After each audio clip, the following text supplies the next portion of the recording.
I get first. Yeah, go ahead. Well, good evening. Good Hello evening. there. Oh dear. And welcome to another scintillating episode of Porch Talk. I, of course, am Paul W. Marino, and my compadre here to the side is the one and only, thank goodness, Eugene Michaelenko. The second beard. I'm sorry? The second beard. Yes, beard number the 2. second beard. Of course, mine is rather more manly. Yes, exactly, yes. All right, so we are here live on July 19th.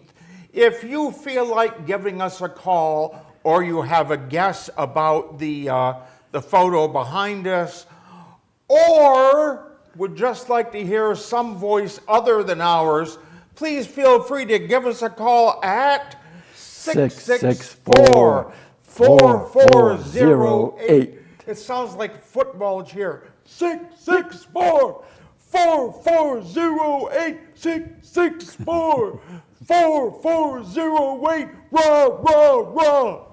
All right, Joanne, if you would please put the photo in front of us. Mystery photo. There we go. Good, you get to see all of it. All right, now, this, if you are my age, in fact, our age, Yes. and you're from North Adams, you should be able to recognize at least half of this photo. I will tell you it was taken in 1911, and we are asking what were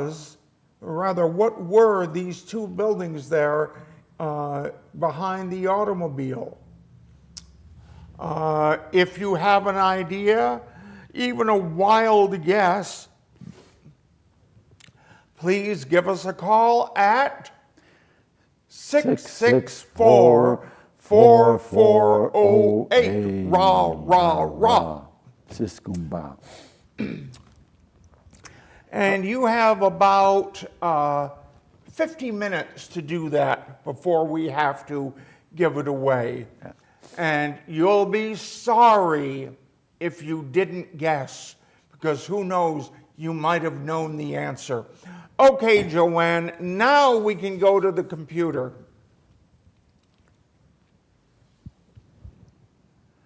Thank you.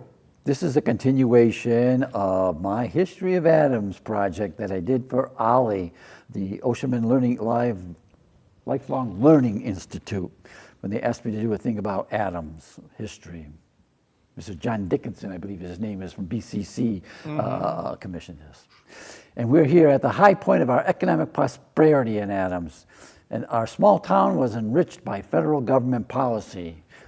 By that I mean the tariff, the McKinley tariff that went into effect in 1890, brought amazing amount of wealth to the little town of Adams.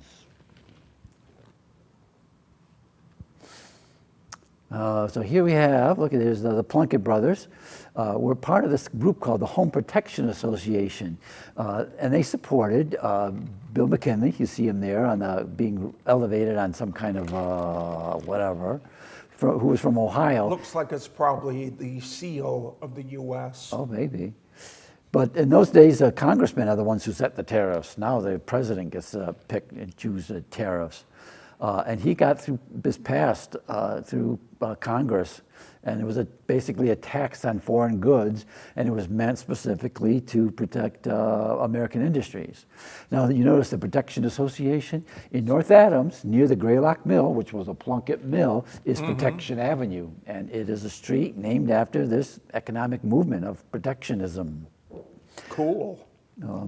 The Berkshire Mill was established in 1889 in anticipation of the tariffs enactment in 1890. So these guys, the two Plunkett brothers, knew the good times were coming, and they got investors together to start building the mill.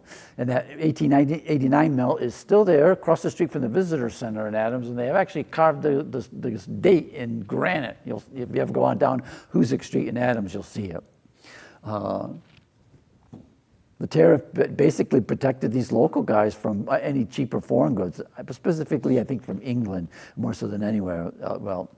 And they had it so planned that the mill was up and running and producing cotton like like 2 weeks before the tariff went into effect. So they were right on the ball. Great. They knew exactly what they were doing. And then the mill got to grow. They grew, like within 10 years, they had built 4 mills, that were just one after the other. Now, I thought that CT was WB's father. No. WB's father was WC, Oh, William okay. Caldwell. This is Charles Timothy, and that's William Brown. And Brown is named after his mother's maiden name. His mother was a Brown, I believe. I don't know where they got Timothy for CT. And this is the letterhead. The letterhead was made, I think, when WB was already dead, and CT had to come in and take over and run the mill. But Yeah, CT Plunkett, president. can we enlarge these? I don't understand. Maybe we can. O.T. Thompson,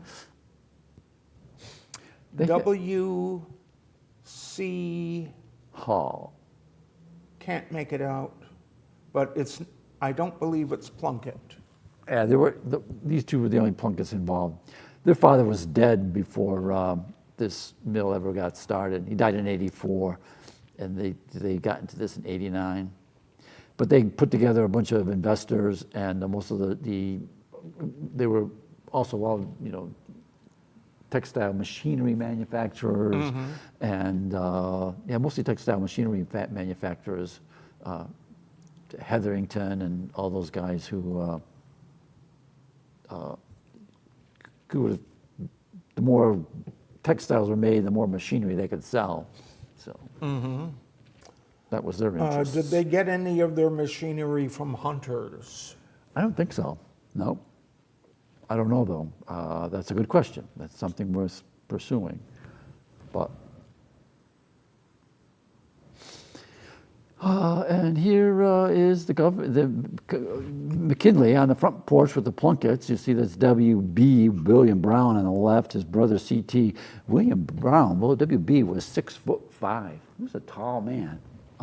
C.T. was actually tall also. And they're there with, I think that's his wife and his niece. Oh no, that isn't his wife. His wife did not make this trip. That woman next to him, to his right, is W.B.'s wife. And the guy up in the right-hand corner, I believe, is the mayor of Fitchburg, and the guy behind him, I think, is like the Secretary of State or something like that. But he was here 3 times. He came once as governor of Ohio. Interesting, after the McKinley tariff definitely favored the Eastern industrialists and the Eastern manufacturers, to the disappointment of all the farmers, because the farmers now had to pay more money for things like textiles and all the stuff that they could have gotten cheaper from foreign countries. So I believe in Ohio they actually redistricted him, and they redistricted him out of his congressional seat. And he lost his seat, but then he went and ran for governor and won the governorship because the big cities voted for him, Cleveland and the other big cities in Ohio. That's how he got elected. And then, so he was governor of Ohio when he came to dedicate mill number 2. And then 6 months, he also came here, he says he came 6 months after his inauguration to the presidency. And then he came again in 1899 when he was just 2 years before they shot him. But mill number 3 went into production on the day that he was nominated to be the Republican candidate for president, which we just had a Republican candidate nominated this past yesterday. Naughty boy. It doesn't say here that it laid the cornerstone of the Adams Free Library. Right, he did that on one of his first visit. Right. And they rushed that along because he laid it in '97. The library didn't open until 1899, so they said, "Hurry up, get that, get a cornerstone, so we can lay it, and we can have the honor of him laying it." Because that building was also going to be the Civil War Memorial in Adams, Yeah. and a place for the Civil War veterans to meet. And his distinction is he's the last president who actually served in the Civil War. Mm-hmm. And tell about the chair. Oh, the chair. Well, when they had a town meeting to approve the library being built, there was one man who was opposed to it. His name was, I want to say Richmond, but maybe it is. He was a Richmond anyhow. And he was opposed to it, and he didn't want like its location where it was. He thought it should be up by Center Street, farther downtown. He thought this was outside of downtown, he thought. Mm-hmm. Anyhow, he got overruled, and as sort of a compensation, to say goodwill of his, that he was a furniture dealer, and he provided a chair for that he wanted specifically for the president to sit in. When McKinley approached the platform, and he came up to that chair, he saw that it was too ornate, and he decided to sit in the chair next to it, which was more, is an expression of him being a man of the common people, mm-hmm. and not a man who sits on a throne of a special chair. So the poor Mr. Richmond didn't get to even have his sins forgiven for opposing the library. But between 1895 and 1900, Adams' population jumped 42%. I mean, that's an increase like 3,300 people moved into town. All three of those brick blocks, three of the four brick blocks on the street were built. 3 churches were built, 2 schools, in those 5 years. The library was built. The police department was established. A fourth bank was chartered in Adams. I believe that was the Adams Cooperative Bank. And they built the hotel, which is now the Barrett House on Pleasant Street. And Mount Greylock, a bunch of people got together and bought all the land around Mount Greylock and created the first state reservation in the Commonwealth of Massachusetts. Cool. A lot happened in those 5 years, all due to that tariff of 1890. Now, before moving on, there are 2 connections to North Adams here. Uh-huh. In 1897, on his first visit, Mr. Plunkett brought him up to attend the Hoosick Valley Agricultural Fair. Yep. And there are people who are shown the Mason's book of members of the Knights Templar. Uh-huh. And they figure, he must have come to the Masonic Temple. But he did not. Oh. It did not exist yet.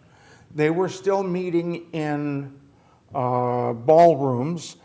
And so it's more likely that the book was brought to the fair, and there he was signed in as an honorary member of their lodge, because he was, of course, a Knight Templar. Oh, I didn't know he was. Back home in Ohio. And the second thing, another thing you didn't say here is that the first time he was here in 1897, he was running the summer White House out of the Plunkett home. You're right. And I think pretty much the same thing was happening 2 years later, when a delegation came from North Adams and begged him to come to North Adams to receive the adoration of its citizens. I love that word, yeah. Yeah, and so they came up the next day in a caravan of 3 carriages. There was Mr. Plunkett and Mr. McKinley and several women of the household, and they were met at the corner of Church and Pleasant Streets by Clapp's band and the North Adams police on horseback, who escorted him to Monument Square, where there was a huge crowd assembled. Picture Monument Square, well, first picture it as it is now.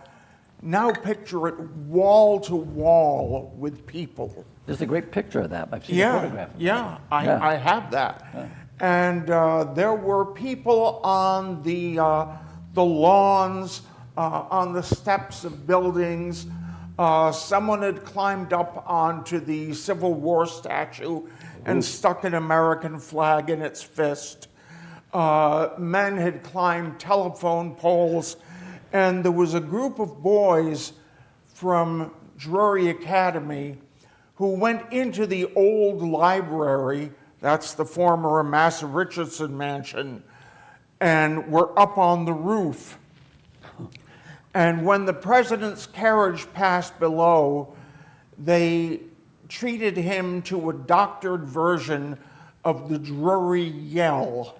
Oh. And I would give worlds to know what the Drury Yell was, because they doctored it to include McKinley.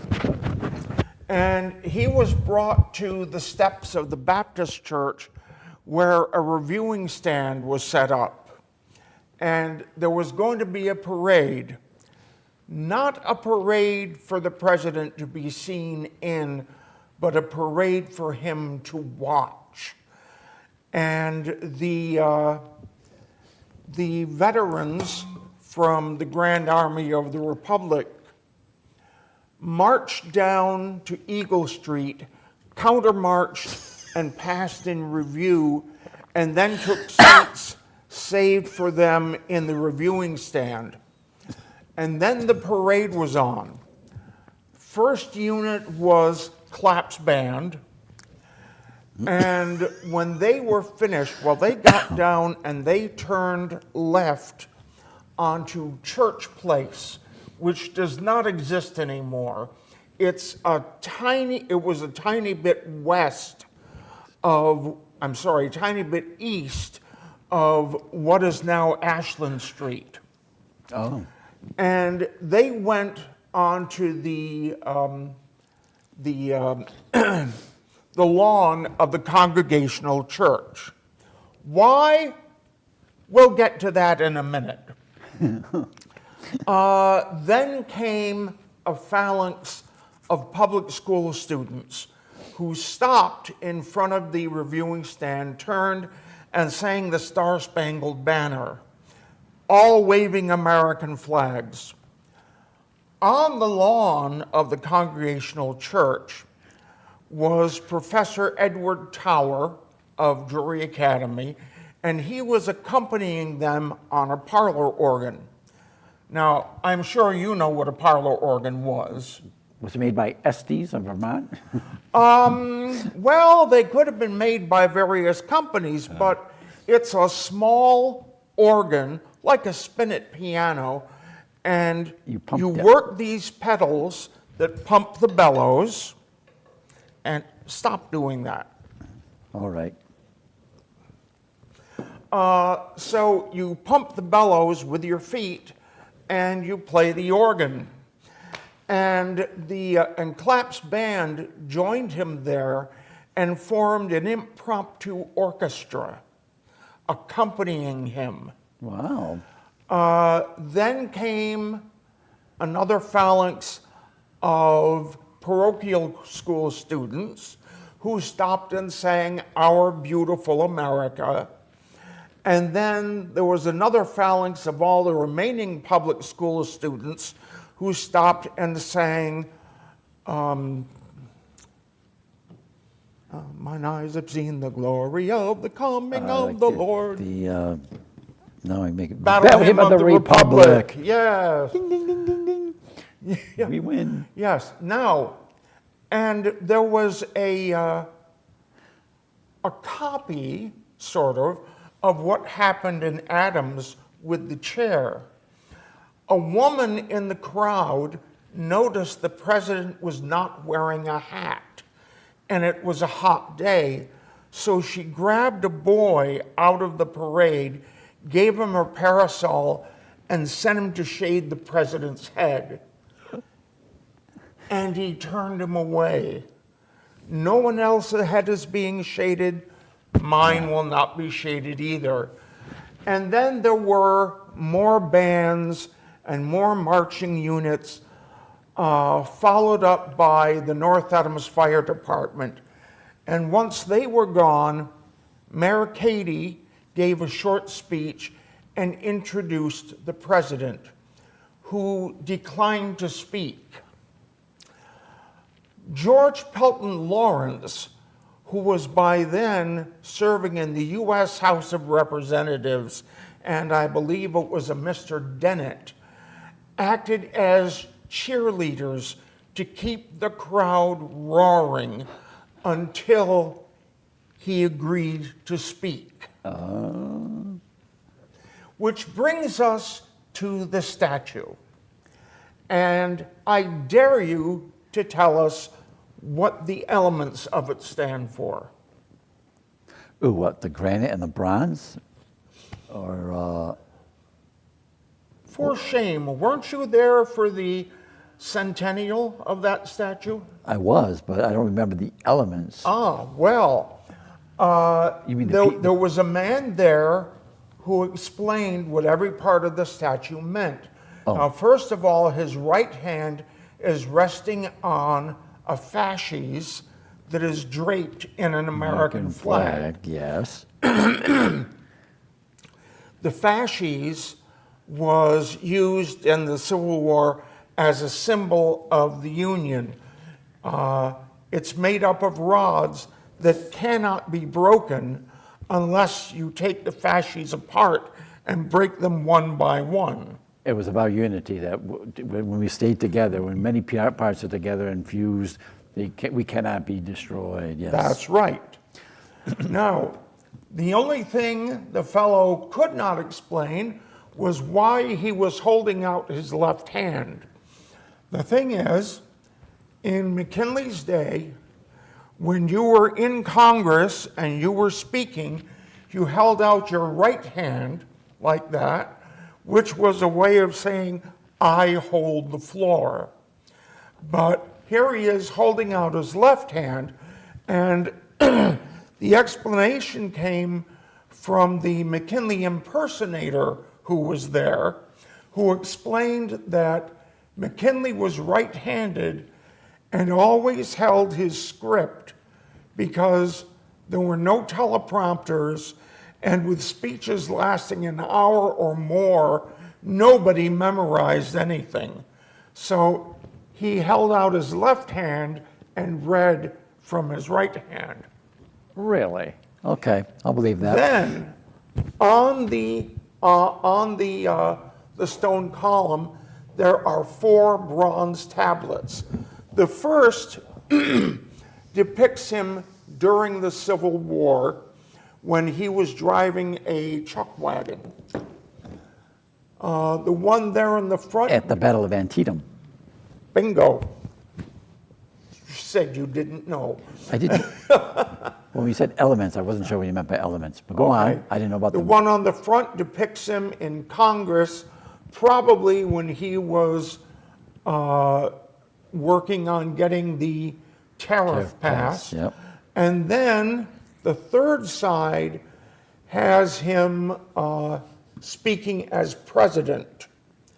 And then on the fourth side, there is a phrase, I cannot remember what it is, but there's a phrase from one of his speeches. Yeah, I vaguely remember those 4 panels, but you're right, that fourth panel escapes me now too.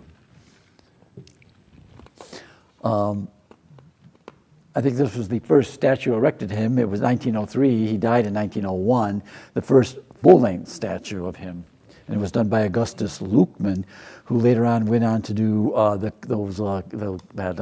Confederate soldier thing at Stone Mountain in Georgia. Mm-hmm. And it is, definitely a monument to the man who brought the greatest amount of economic prosperity to the town of Adams that it's ever seen. And I should maybe point out the picture on the left on the bottom is the Plunkett's house, which used to be on Park Street, where the Greylock Federal Credit Union is today, next door to the town hall, which is now our town hall. And that's the porch is there that they were sitting on. So that is wonderful. And I found out they tore that house down in 1936 or 38, and the Plunkett family tore it down because the federal government was looking for a place to relocate the post office. And they tore it down, trying to make that the prime spot for our post office.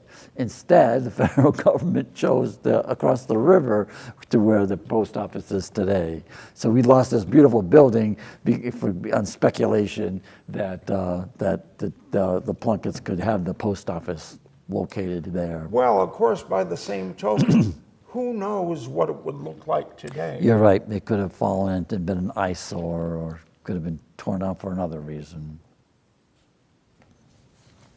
Berkshire Mills. So here's the whole mill complex as it was built out. You see mill number 1, which is still in existence, is the Berkshire Square Apartments, I guess it's called. Mill number 2, which was the mill that McKinley came as governor of Ohio to dedicate. That's now the parking lot of Berkshire Square Apartments, and the parking lot and site of the Walgreens. It's Walgreens today. But that mill was torn down in 1961-62 when they built the First National store. Remember the First National supermarket that used to be there?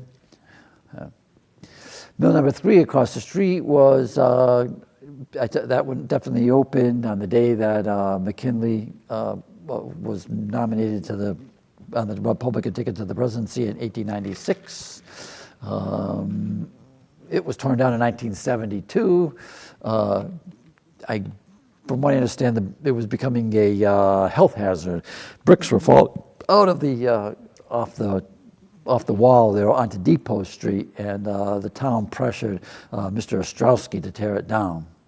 Now he tore it all down, but he left that tower there, and there was sort of like he offered it to the town take it, and the town refused. So he tore it down. That would have been a cool tower. It would have been a tourist attraction to go up to the top there and see that. It also had a clock tower to it. Fred Dabrowski, the selectman, used to go up there and wind wind the clock so that the clock was still operating. And then there's mill number 4, which had 2 parts to it. A huge weave shed with a sawtooth roof. Used to have sawtooth roofs at a few factories here in North Adams. And then mill number 4 behind it. Supposedly, this is what they say, I can't believe this, but when that mill was built, it was supposedly the largest mill of its kind in the nation. Maybe it was. I guess this was 1899, but I'm sure by 1910, 1911, the places in Lowell and Lawrence and Haverhill must have had much bigger mills. And in Manchester, New Hampshire, the Amoskeag. Oh yeah, there's another huge textile manufacturing company. The weave shed was torn down in, 1984 or so. But that little portion that sits on Hoosick Street is still there. As is... Are those letters still there hanging in the air? Yes, if you squint really close, you'll see them hanging there, signifying where mill 3 and 2 and 1. That's just amazing.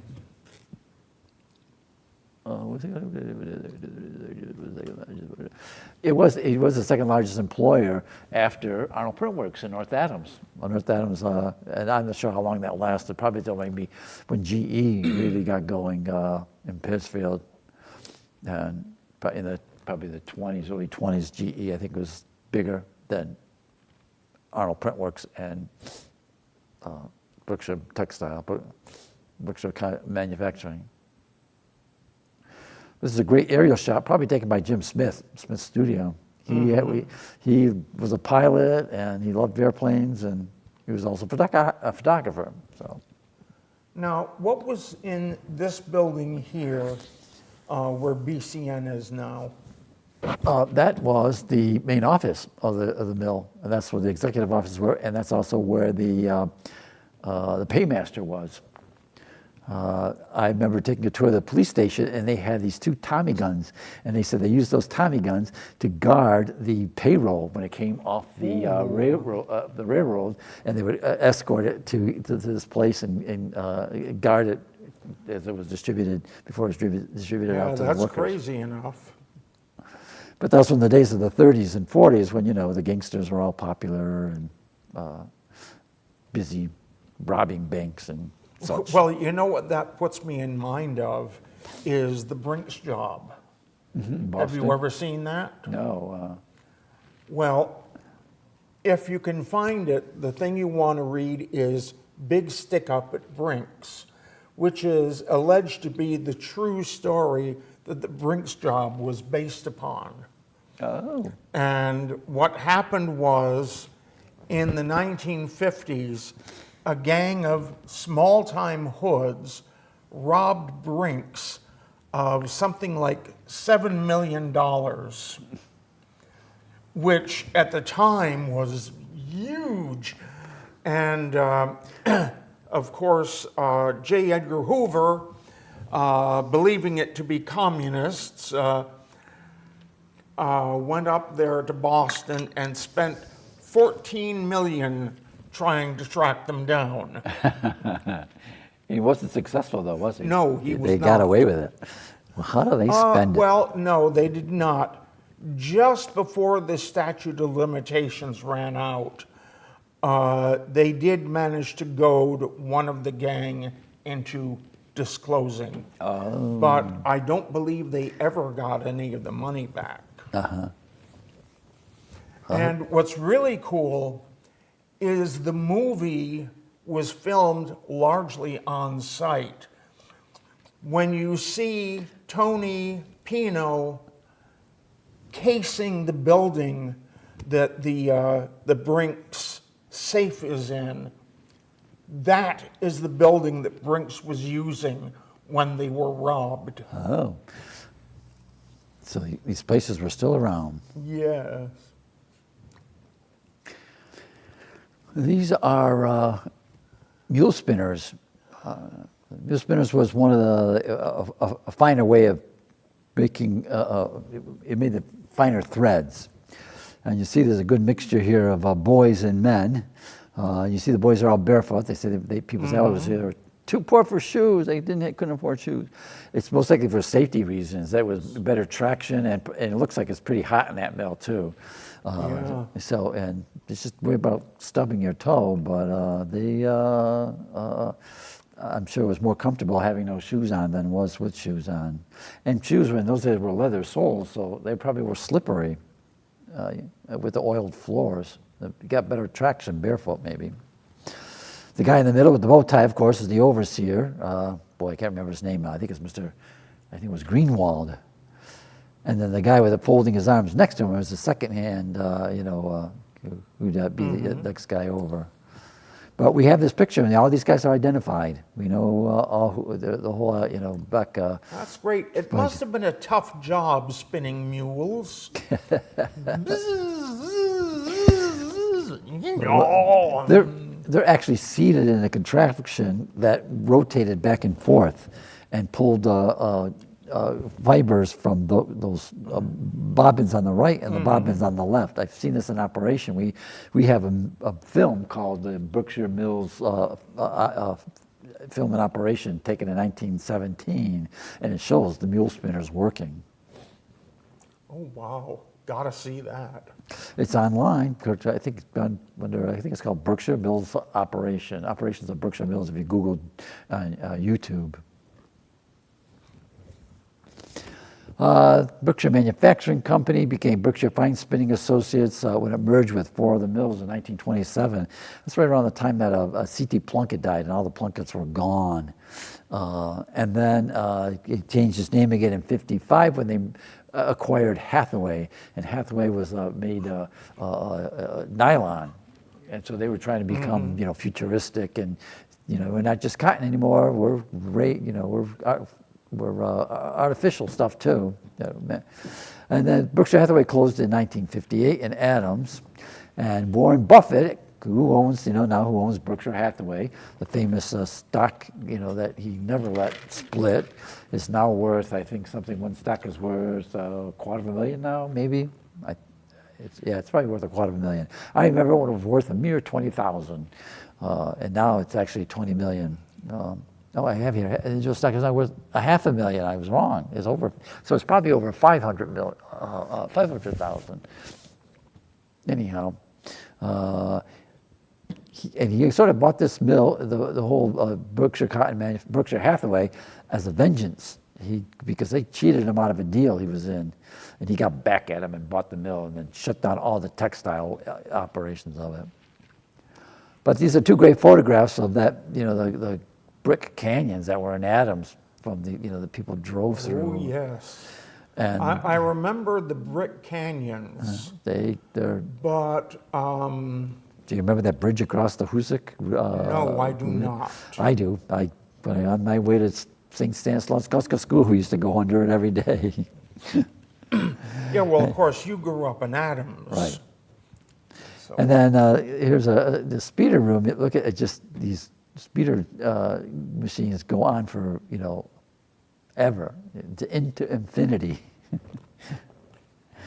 There's a good collection of photos that were taken in 1926, and this was in the mule spinners are in it. Mm-hmm. There's about maybe 26 of them of all the different operations of the mill. And they were there was a guy who his name was John Babula. Some people might remember him. He taught at McCann for several years. Mm-hmm. He was a mere boy back in 1958, and they told him to clean out this room, throw this stuff away. And it was all this, and there's that movie I told you about, the Berkshire Mill operations. He took that, put it in his garage from 58 till 1973, when the Adams Historical Society got started, and he gave it to the Adams Historical Society. Amazing story of a preservation of artifacts of this mill. Yeah, I have a similar story, though not as happy, about Mass Mocha. I was talking one day with, can't remember his name, but he was the engineer in charge of the mill before Mocha got established. And he said that there used to be a stack like this high of glass plate negatives of Arnold print. Oh. And by the time anyone thought to go looking for them, they'd all been smashed. Oh. I got stories like that too, but not worth repeating. Although, if you go down into the cellars, there are some interesting things to see down there. Oh. They have in one building, they have the water the pipe that brought water in from the Hoosick Tunnel. Hoosick Tunnel? Yes. A.C. Houghton bought the rights to all the water flowing out of the west end of the tunnel, because 6 times as much water flows out of that end every day as out of the east, and he wanted to generate electricity with it. Oh, well, it smart. doesn't flow out fast enough. So they built a dam, and you can go down there and see that dam to this day. And they put in a 12-inch pipe that ran from that dam all the way down to Marshall Street, and then it came down came to a huge valve, and then it was put through a series of sand filters. Right, filters, yeah. And then passed into the mill for manufacturing purposes. That dam, is that the eastern portal? I mean, the western portal? Where's that dam? Yes. Okay, I think I know where that. I think I've seen that. And there's another thing down there. I can only guess it's some kind of a pump, but it's set down in the floor, and it's got a few valves on it. And I would love to know what that was for. It's history now. Well, I guess I put in Waverly Schumacher because, they came here in 1969 because Arnold Printworks, our Arnold Printworks in Adams, was printing a lot of their cloth. And so they decided to set up operation, and they were making, all kinds of pillow covers, bedspreads. I know so many women out there who are sewers and making sample books, doing all that for Waverly Schumacher. And then when APW closed in 1984, it wasn't much longer that they closed in 1991.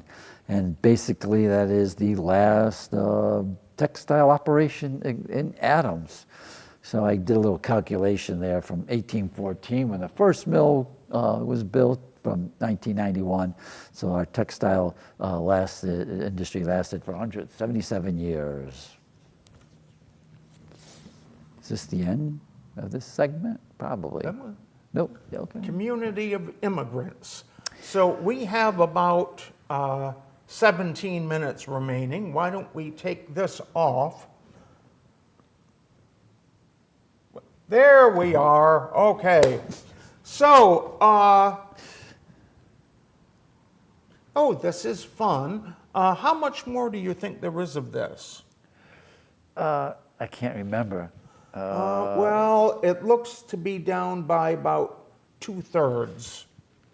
I think I still have another segment after this, so we can do this next, Yeah.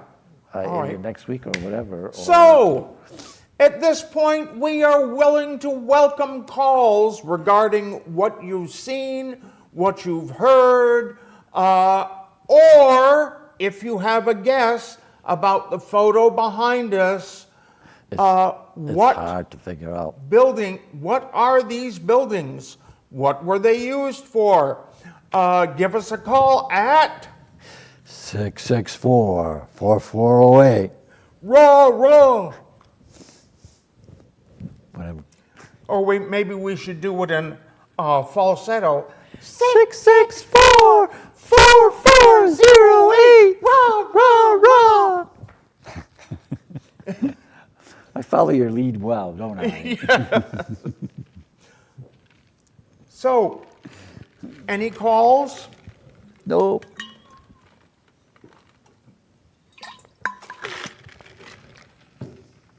Doesn't your sister watch this show? I don't think so. Nope. Shame on her. You're her One brother. of my coworkers does, though. Mm-hmm. I don't know if you're Well, out there. he should be calling in, or she. She.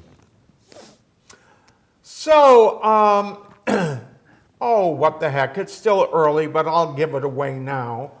Wait, let me close this first. There we go. All right, and I'll get rid of those later. Joanne, would you please put the photo in front of us? Now, you're going to kick yourself for not getting this, and if you don't, let me know, and I'll be happy to come around and kick you myself. You're so This kind. is the YMCA in 1911. Summer Street is that street on the far left.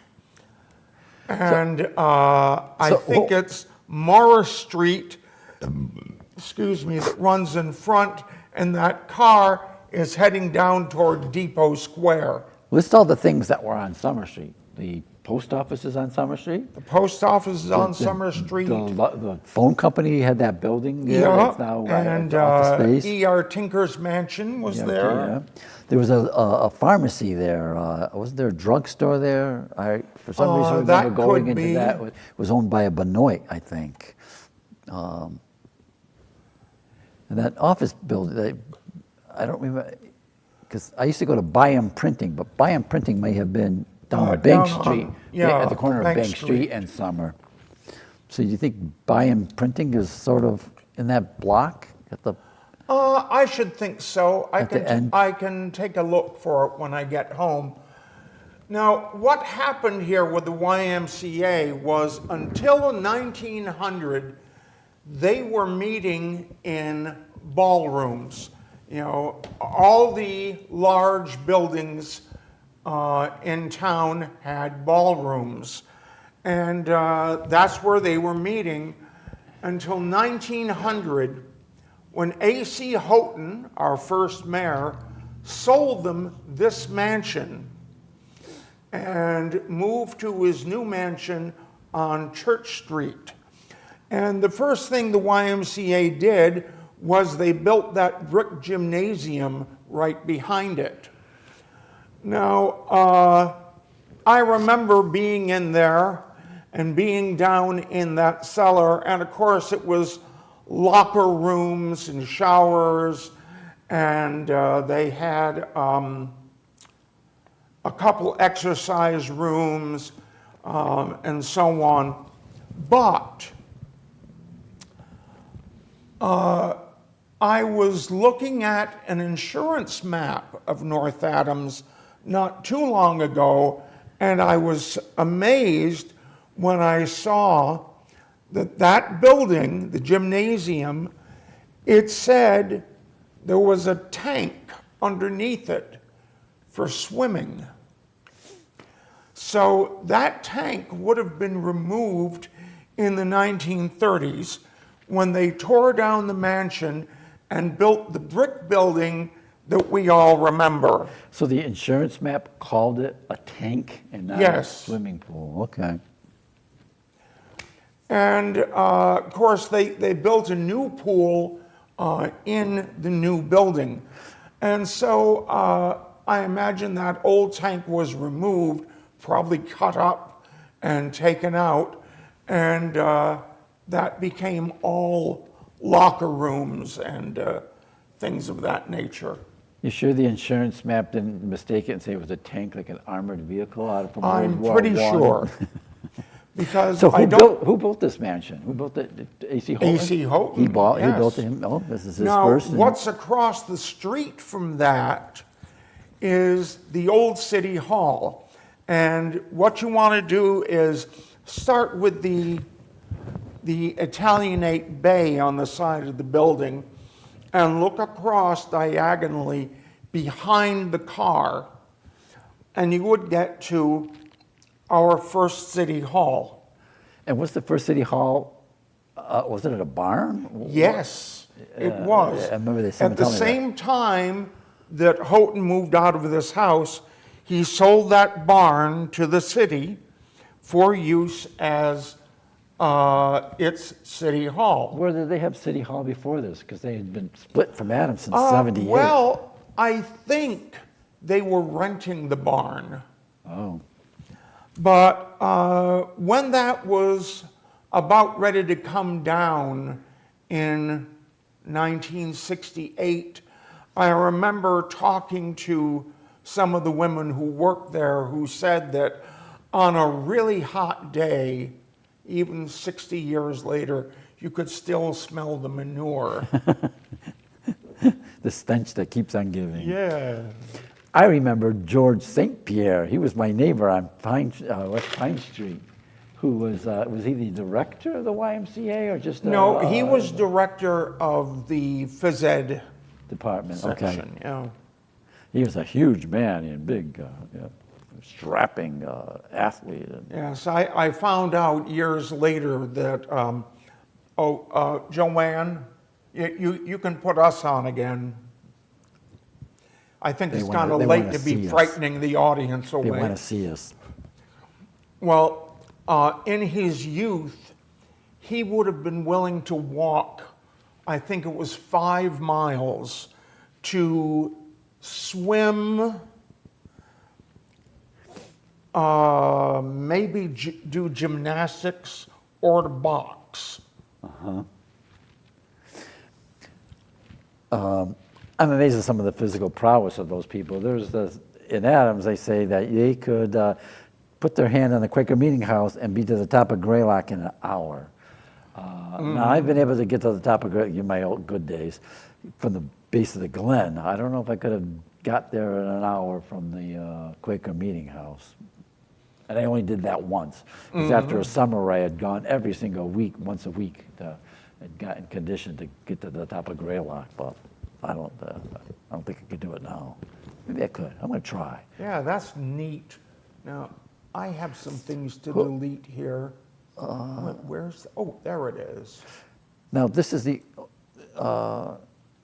Do you know when the YMCA was formed? I mean, because now is it still in operation? I know they're having a situation with this building. Well, it started being run by the Pittsfield YMCA. And when they closed the one in North Adams, I believe the Pittsfield one is the one that's still in charge. Oh.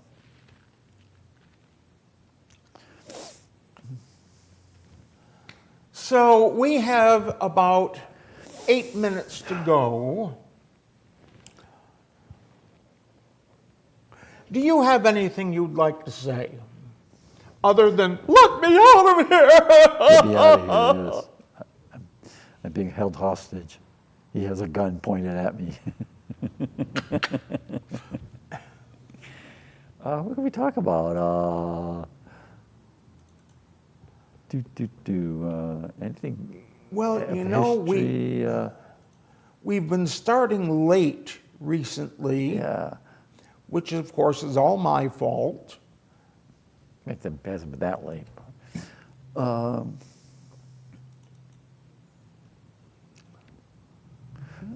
I was just noticing that the roof of the Barber Mill is gone.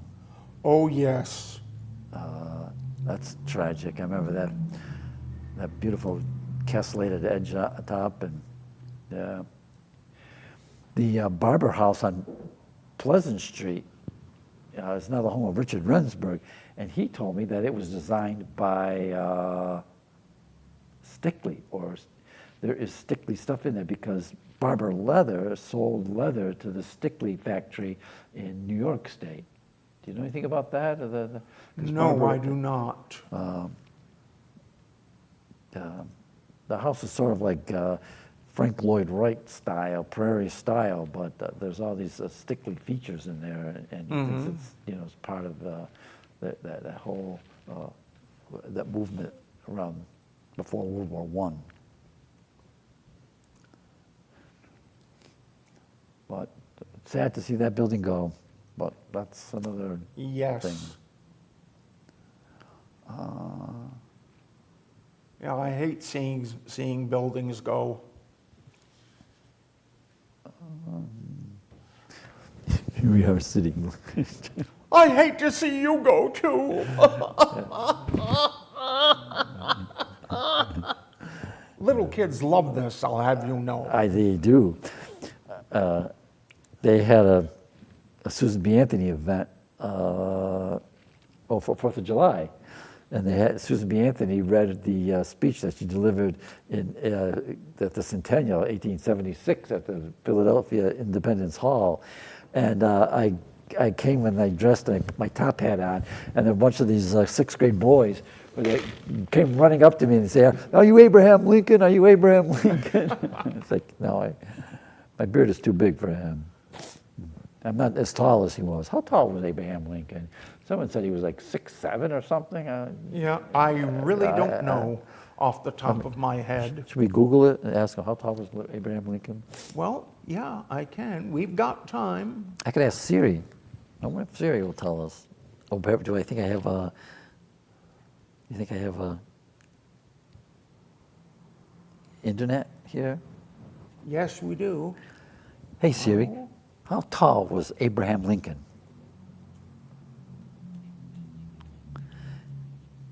He says he's 6'4". Well, there's no point in me looking it up then. Yep.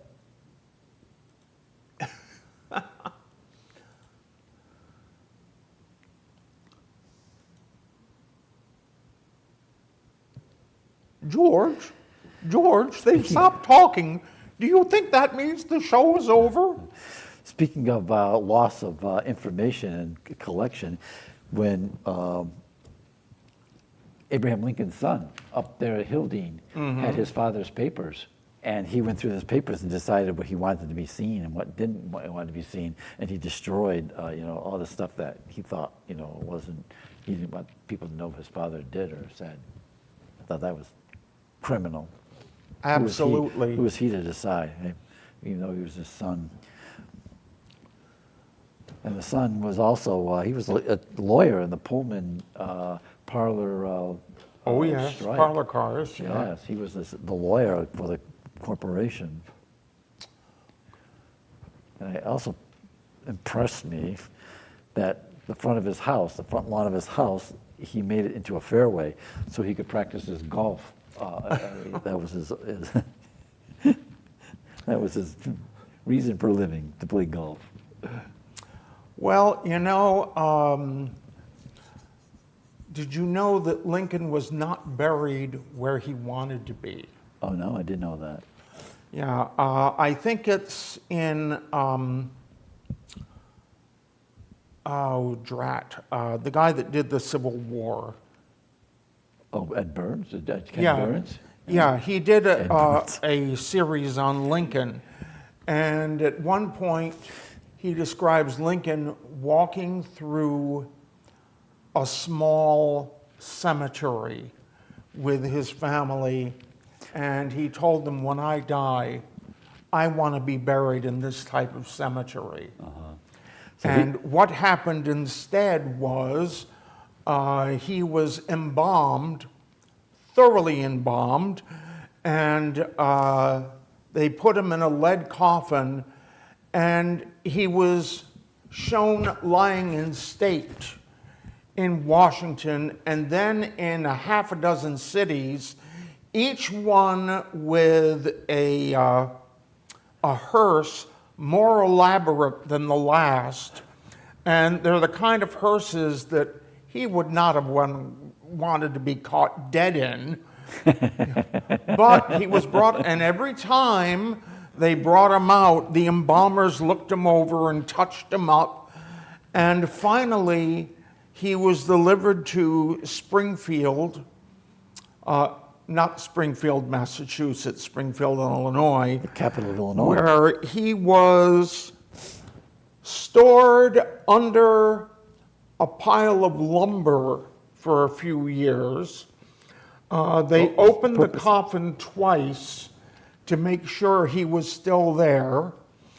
And ultimately, he was lowered into a room below the mausoleum. And his son watched as it was filled up with concrete. Oh, he's encased in concrete? Yes. No one Yeah. is getting him out of there. They were afraid his body was going to be stolen? Oh, yes. Oh. Interesting. So wow, we're we down to our have last under minute. a minute to go. And we'd like to thank both of you for watching. It's always nice to have the two of you with us. Dan and Bob are watching too, if so. Yeah, amen. Joanne, thank you for directing. Thank you, We love you. Joanne. And thank you for coming and reminding me to come. Right. I hate being here alone. And Paul, thank you for coming. Oh, you're quite welcome. So, said that George, I think it's almost over. Can we change the channel now?